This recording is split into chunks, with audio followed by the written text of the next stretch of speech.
A keni pa për shembull të feministat, ose do të më flasin një prej temave, se një prej mënyrave të përhapjes të ateizmit dhe është edhe kjo thirrja e feministave, më ia dhon hakin femnes. Apo për shembull këto feministët dhe feministat, thonë për shembull gruajen e kanë shkelë, kanë përbuzë kështu me radhë. Se thotë se për shembull ajo duhet, andaj për shembull feministët thirrin, thotë rebeloju, protesto, dil kundër. A di vetë për shembull? Ja, vetëm një raport.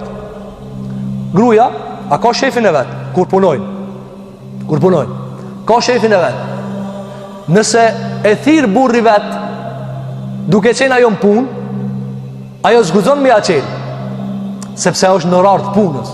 Shefi thot skiti me pranu thirrje, edhe nëse burri jot. A me sheria ç'i shoh vëzër? Burri janë zotnia e asaj, s'ka mbi ta shef. Burri ajo me aqel mi thon miliardë shtëpia miliardë të marr.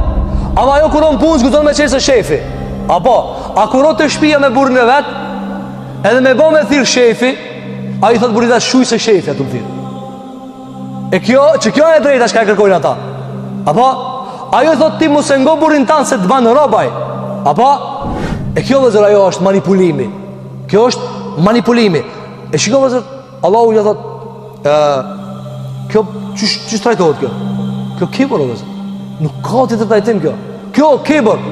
Burri thot më robnon, ama te shefi jam i lirë. Apo i rebelohet i thot gruaja burrit, për shembull këto feministët, ndoshta i përcjellën, ndoshta si përcjellni, tash me të madh janë të folën nëpër dunja, edhe në botën arabe, edhe tani këtu i kanë marrë do agje, i kanë paguajtur disa prej tyre, i kanë marrë pisokaki, ka thënë diçka në gazetë dhe fol pak bërtit për të drejtat e gruas, edhe ajo për shembull ka thënë thot, për shembull thot, më vjen keq për ato gra që janë të martuar. Shumë vjen keq thot. Janë të ropë të kuzhinës, janë ropë të maqinës, du të me fshije të qilimin apo. Po ajo e fshin qilimin e vladit vetë, ti a fshin qilimin i dunjajës. Ti a fshin qilimin dikujna që të merë për mindil, lunaj me tije. Apo? Dhe i dinin gjare pas hëna ka shumë të vëzër.